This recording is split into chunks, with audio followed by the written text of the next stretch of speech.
أعوذ بالله من الشيطان الرجيم. بسم الله الرحمن الرحيم. عم يتساءلون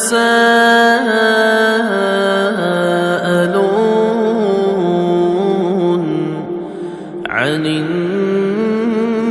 النبأ العظيم الذي هم فيه مختلفون كلا سيعلمون ثم كلا سيعلمون ألم نجعل الأرض مهادا والجبال أوتادا وخلقناكم أزواجا وجعلنا نومكم سباتا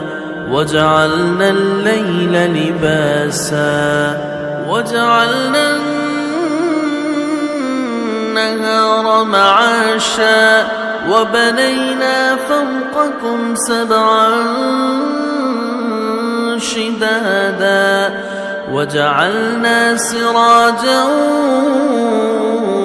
وهاجا وأنزلنا من المعصرات ماء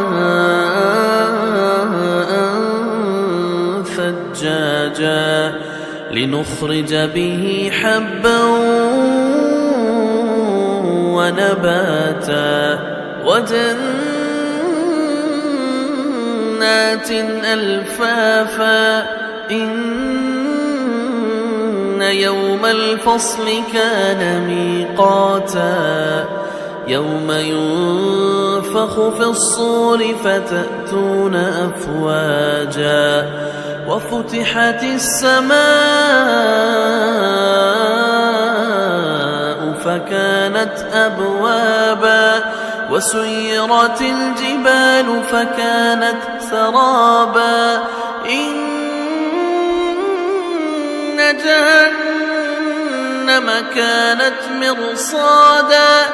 للطاغين مآبا لابثين فيها أحقابا لا يذوقون فيها بردا ولا شرابا إلا حميما وغساقا جزاء وفاقا إنهم كانوا لا يرجون حسابا وكذبوا بآياتنا كذابا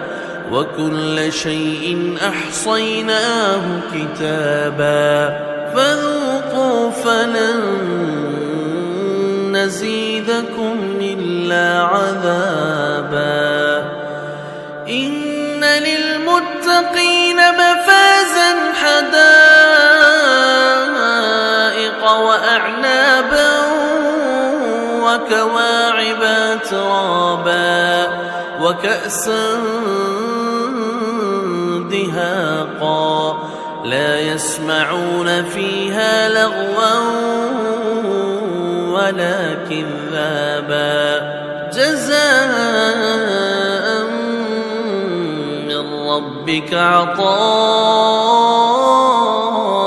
حسابا رب السماوات والأرض وما بينهما الرحمن لا يملكون منه خطابا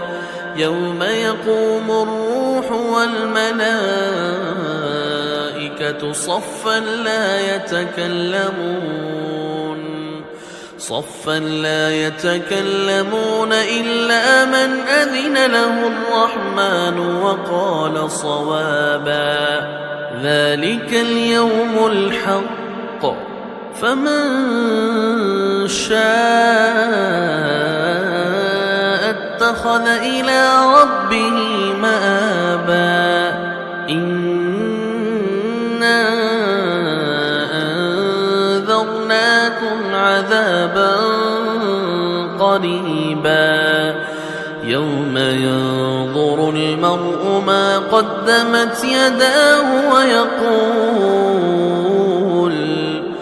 ويقول الكافر يا ليتني كنت ترابا۔ اگر کسی جگہ آپ چاہتے ہیں آپ کی عزت ہو، وہ آپ کا آفس ہو یا کوئی بھی جگہ ہو، تو بس آپ جانے سے پہلے اس سورہ کی ایک بار تلاوت کر کے جائیں، بہت عزت ہوگی انشاءاللہ۔ اگر کسی کی نظر کمزور ہے تو وہ اس سورہ کو عصر کی نماز کے بعد 3 مرتبہ تلاوت کرے اور اپنی انگلیوں کے پوروں پر پھونک کر اپنی آنکھوں پر پھیر لے، بہت فائدہ ہوگا انشاءاللہ۔ اگر کسی کو کوئی مشکل یا حاجت درپیش ہو تو وہ اس سورہ کو ایک بار صبح شام تلاوت کرے، بہت جلد حاجت پوری ہوگی انشاءاللہ۔ اللہ تعالیٰ تمام سننے والوں کی اس کلام حق کی برکت سے دلی جائز حاجات پوری فرمائے، آمین۔ اپنی دنیا اور آخرت کی بہتری کے لیے